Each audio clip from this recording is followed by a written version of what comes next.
కాకరకాయ stuffed fry అయితే మనం ఈరోజు ప్రిపేర్ చేసుకుందాం అండి. కాకరకాయలు ఇదిగో పావు కిలో కాకరకాయలను అయితే నేను తీసుకున్నాను. దీంతో అయితే మనం స్టఫింగ్ పెట్టి ఫ్రై అయితే చేసుకుందాం. చాలాసార్లు మనం కాకరకాయ ఫ్రై అయితే చేసుకుందాం, అవి పీసులు కోసి చేసుకున్నాం అండి. ఇప్పుడైతే మనం స్టఫింగ్ పెట్టి చేసుకుందాం, కాయగానే అనమాట. ఇదిగోండి పావు కిలో కాయలు తీసుకొని శుభ్రంగా నీటిలో కొంచెం నానబెట్టండి. నానబెట్టలైతే దాని పైన ఉన్న మురికి, చాలా మురికి ఉంటుంది కదా, అది పోతుంది. పోయిన తర్వాత కొంచెం ఆ పైన అది ఉంటుంది కదా బుడిపలు, అవన్నీ తీసేసేయండి. అవన్నీ బుడిపలని తీసేసి మధ్యకి ఘాటు పెట్టండి. ఘాటు పెట్టి లోపల గింజలు ముదురుగా ఉంటే తీసేసేయండి. మనం స్టఫింగ్ పెడతానికి ప్లేస్ కావాలి కాబట్టి మనం గింజలు తీసేస్తేనే మంచిది. ఈ విధంగా ఓపెన్ ఇలా చేసినట్లయితే గింజలు ఇలా కత్తి పెట్టి తీసేయచ్చండి. ఇట్లా మొత్తాన్ని ఇలా తీసేసి దాంట్లో మనం స్టఫింగ్ అయితే పెట్టుకుందాం. ఈరోజు స్టఫింగ్ కాకరకాయ అయితే మనం ప్రిపేర్ చేసుకుందాం అండి. దాంట్లోకి ఏం వేసుకుందాం, ఎలా చేసుకుందాం, టేస్టీగా చేసుకోవచ్చు అండి. పప్పుచారులో కానీ లేకపోతే మనం ఎట్లయినా ఇది అన్నంలో కూడా కలుపుకొని తినేసేయచ్చు అండి, అంత బాగుంటుంది. ఎందుకంటే దీంట్లో ఎక్కువగా మసాలా మనం వేస్తాం కాబట్టి ఆ మసాలాతోనే మనం ముద్దగా ఉంటుంది. ఆ మసాలా వేసుకొని మనం అన్నంలో కలుపుకొని అయితే కాకరకాయ ఈ స్టఫింగ్ అయితే తినొచ్చు, చాలా బాగుంటుంది. ఒకసారి అయితే ట్రై చేయండి అందరూ. ఇదిగోండి ఇప్పుడైతే గింజలు అయితే ఇలా తీసేసాను నేను. గింజలు తీసేస్తే పక్కన పెట్టుకుందాం మొత్తాన్ని. దీంట్లోకి మసాలా అయితే పొడి మనం తయారు చేసుకుందాము. ఇదిగోండి జీలకర్ర, ఒక స్పూన్ జీలకర్ర వేసుకోండి. పల్లీలు వచ్చేసి 3 టేబుల్ స్పూన్ వరకు పల్లీలు వేసుకోండి. కొంచెం ఆయిల్ లిటిల్గా ఇలా స్ప్రే చేసుకోండి, సరిపోతుంది. ఇలా స్ప్రే చేసుకొని కొంచెం వేగిన తర్వాత ఎండుమిరపకాయలు, మీకు ఎంత కారం కావాలి అంటే అంత వేసుకోండి. ఇంకా మనం కారం అయితే వేయింది దీంట్లో, నేనైతే ఒక 12 వరకు వేసాను. కొంచెం కారంగా ఉంటే బాగుంటుందని ఒక 12 ఎండుమిర్చి వరకు నేనైతే యాడ్ చేశానండి. ఈ విధంగా కొంచెం ఎండుమిర్చి ఇలా చక్కగా వేయించుకోండి. దీంట్లో అయితే ఎల్లుల్లిపాయలు, మీరు ఎంత ఎల్లుల్లిపాయలు వేసుకుంటే అంత టేస్ట్గా ఉంటుందండి. నేనైతే పెద్ద పాయ తీసుకొని ఆ పాయని ఈ విధంగా అయితే వేసేస్తున్నాను. దాన్ని కూడా మొత్తాన్ని వేసాం. ధనియాలు కూడా వేసుకోవచ్చు, కానీ నా దగ్గర ధనియాల పొడి ఉంది కాబట్టి 1 టేబుల్ స్పూన్ ధనియాల పొడి అయితే పక్కన పెట్టుకున్నానండి. ఇదిగో వెల్లుల్లిపాయ అయితే ఒక పాయ తీసేసాను. మీరు కూడా వెల్లుల్లిపాయ వేసుకోండి. కొంచెం పసుపు వేసుకోండి, సాల్ట్ వేసుకోండి. సాల్ట్ ఒక 1/2 స్పూన్ వేసుకోండి, సరిపోతుంది. 1/2 స్పూన్ సరిపోతుందండి. మనం ఎందుకంటే కాయకి లోపల ఉప్పు రాస్తాం కాబట్టి. ఇదిగోండి ఒక 1/2 టేబుల్ స్పూన్ వేసుకోండి. ఇట్లా వేసుకున్న తర్వాత మొత్తాన్ని కొంచెం వేయించుకొని మీరు చల్లబడే వరకు పక్కన పెట్టుకొని, చల్లబడిన తర్వాత దీన్ని గ్రైండ్ చేస్తే మీకు ముద్దలాగే వస్తుందండి. ఎందుకంటే మీకు పల్లీలు ఉన్నాయి కదా, పల్లీలో నుంచి ఆయిల్ వస్తుంది, వెల్లుల్లిపాయ తడి వస్తుంది కాబట్టి ఒక ముద్దలాగా వస్తుంది అనమాట. కొంచెం ఎండు కొబ్బరి కూడా వేసుకోండి. ఇగో ధనియాల పొడి అండిది, ఎండు కొబ్బరి చిన్న ముక్క వేసుకోండి. ఇవన్నీ మీరు చల్లబడిన తర్వాత గ్రైండ్ చేసి పక్కన పెట్టుకోండి. ఇప్పుడైతే ఒక కళాయి తీసుకోండి. దాంట్లో ఒక 6 టేబుల్ స్పూన్ వరకు కూడా ఆయిల్ వేసుకోండి. ఆయిల్ వేసుకొని ఇదిగో మనం గింజలు తీసి పెట్టుకున్న కాకరకాయ, ఈ కాకరకాయని ఇలా ఓపెన్ చేసేసి దాంట్లో కొంచెం సాల్ట్ లోపలికి రుద్దుతామండి. ఇలా సాల్ట్ తీసుకోండి. ఆ సాల్ట్ని అలాగా లోపల అప్లై చేయండి. బస్ సరిపోతుందండి. ఈ విధంగా అప్లై చేసినట్లయితే మరి చప్పగా ఉండకుండా కండా ఉంటుందన్నమాట. ఇప్పుడు ఇలా చేసుకొని మీ దీన్ని ఆయిల్లో ఒక్కొక్కటి వేసుకొని వేయించుకోండి. మొత్తం వేసేసేయండి. మొత్తం ఒకసారి వేసి వేయించుకోవచ్చు. మీరు ఒక్కొక్కటి వేసి టైం వేస్ట్ కావాల్సిన అవసరం లేదు. ఇదిగోండి నేనైతే ఒక్కొక్క దానికి అలా ఉప్పు కలిపి మొత్తాన్ని అయితే ఈ విధంగా వేయించుకోండి. ఉప్పుగా ఉంటుంది కాబట్టి మీకు చప్పగా అయితే ఉండదు. ఇది ఇట్లా కొంచెం వేయించుకోండి. ఒక 50% వరకు వేయించుకోండి. అర్థమైంది కదా.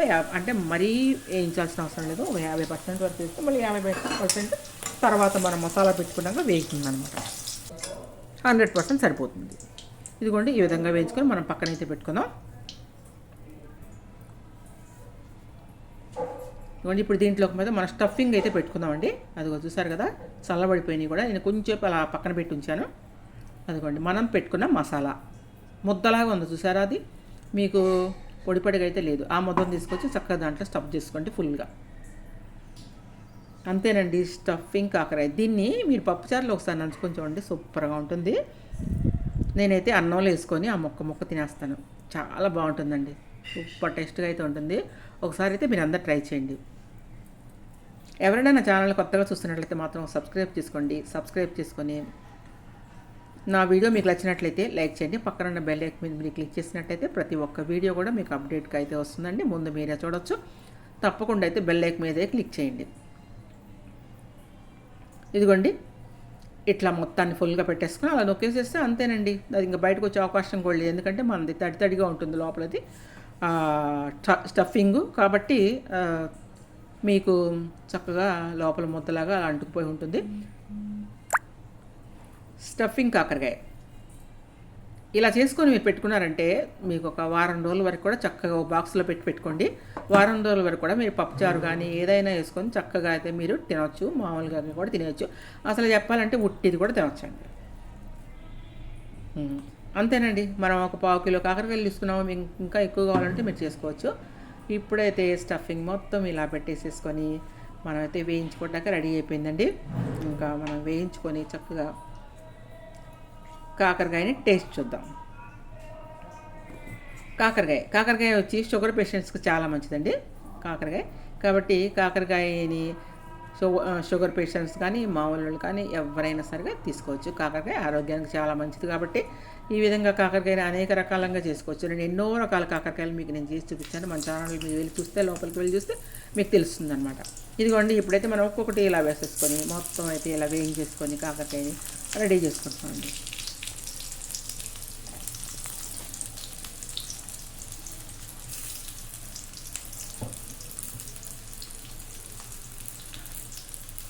మనం అదే ఆయిల్లో మనం ఇందాక వేయించాం కదండి, అదే ఆయిల్లో వేసామండి. మనం ఎక్కువైతే ఆయిల్ వేసుకోవట్లేదండి. చూసారు కదా, మీకు అసలు ఆయిలే లేదు. కొంచెం అలా తిప్పుకుంటూ వేయిస్తున్నాను నేను. మీకు ఇంకా మనం స్టఫింగ్ పొడి వేయాలి.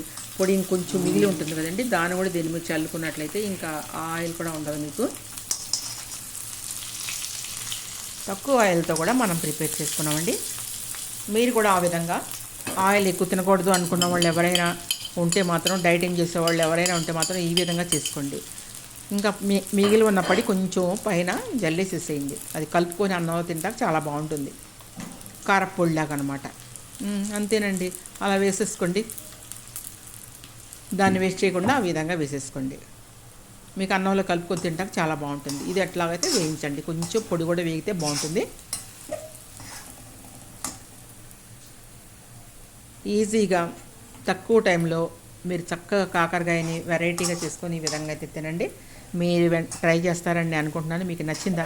మీకు నచ్చితే మాత్రం, మీకు నచ్చిందని నేను అనుకుంటున్నాను. తప్పకుండా అయితే కాకరకాయ ఇప్పుడు ఈ విధంగా కూడా చేసుకోండి. చక్కగా బాగుంటుంది. మీరు ఎన్నో రకాల కాకరకాయలు చేసి ఉంటారు. దీన్ని కూడా ఒకసారి అయితే ట్రై చేయండి. షుగర్ పేషెంట్స్ ఈ విధంగా చక్కగా రోజుకు ఒక కాకరకాయ అయితే తినండి. అన్నంలో పెట్టుకొని మాటకు చేసుకోవాల్సిన అవసరం ఉండదు. మీకు బాక్స్లో పెట్టుకొని ఉంటే ఒక వారం 10 రోజుల వరకు కూడా నిల్వ ఉంటుంది. ఇది మనం బాగా వేయించాం, మీకు తెలుస్తుంది కదా దాని కలర్. ఇంకా పాడైపోయే అవకాశం అయితే లేదు. ఇది తప్పకుండా అయితే మీరు తయారు చేసుకోండి. అంతేనండి, రెడీ టు ఈట్ అండి. మనం తినడానికైతే మనకి కాకరకాయ ఇప్పుడు రెడీ అయిపోయింది. కాకరకాయ స్టఫింగ్ ఫ్రై చూసారు కదా ఎంత బాగుందో.